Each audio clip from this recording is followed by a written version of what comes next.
नमस्कार, आप देख रहे हैं द संकेत लाइव और मैं हूं तमन्ना। आज की बड़ी और बेहद गंभीर खबरों के साथ हम हाजिर हैं।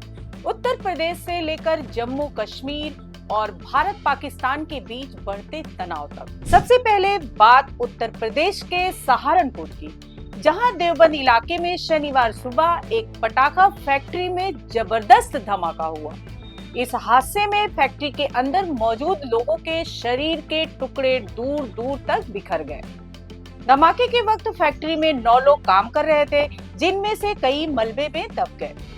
फिलहाल राहत और बचाव कार्य जारी है, लेकिन कितनी मौतें हुई इसकी अभी तक आधिकारिक पुष्टि नहीं हो सकी है। स्थानीय प्रशासन और फॉरेंसिक टीम जांच में जुटी हुई है। अब हम बात जम्मू कश्मीर की कर रहे हैं, जहां पहलगाम में हुए आतंकी हमले के बाद सुरक्षा बलों ने बड़ा एक्शन लिया है। अब तक 6 आतंकियों के घरों को ध्वस्त किया जा चुका है।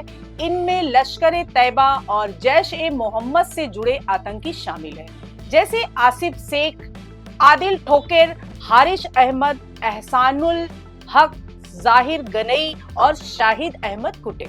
एहसानुल हक साल 2018 में पाकिस्तान से ट्रेनिंग लेकर लौटा था। इनमें से कई के नाम पहलगाम हमले से जुड़े हुए हैं। सुरक्षा बलों ने त्राल, अनंतनाग, पुलवामा, कुलगाम और शोपिया में तलाशी अभियान के दौरान यह कार्रवाई की। जम्मू कश्मीर में हालात को देखते हुए मेडिकल इमरजेंसी घोषित कर दी गई है।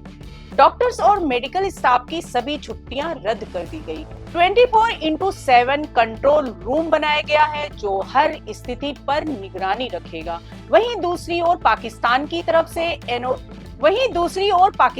तरफ से LOC पर फॉरवर्ड पोस्ट पर फायरिंग की गई है। भारतीय सेना ने भी इसका मुंहतोड़ जवाब दिया। हालांकि अब तक किसी प्रकार के नुकसान की सूचना नहीं है। गुजरात के सूरत और अहमदाबाद में पुलिस ने 500 बांग्लादेशी घुसपैठियों को हिरासत में लिया है। यह कार्रवाई गृह मंत्री अमित शाह के निर्देश के बाद की गई है, जिसमें उन्होंने सभी राज्यों से कहा था कि घुसपैठियों की पहचान कर उन्हें उनके देश भेजा जाए। इस कार्रवाई से सुरक्षा व्यवस्था को लेकर गंभीरता साफ झलकती है। भारत और पाकिस्तान के बीच तनाव एक बार फिर बढ़ गया है। पिछले 2 दिनों में 392 भारतीय नागरिक पाकिस्तान से लौटे हैं, वहीं 229 पाकिस्तानी नागरिक भारत से वापस भेजे गए। इस बीच अमेरिकी राष्ट्रपति डोनाल्ड ट्रंप का बयान आया है। उन्होंने कहा, मैं भारत और पाकिस्तान दोनों के करीब हूँ। कश्मीर का विवाद सालों से चला आ रहा है, लेकिन मुझे उम्मीद है कि वे इसे सुलझा लेंगे।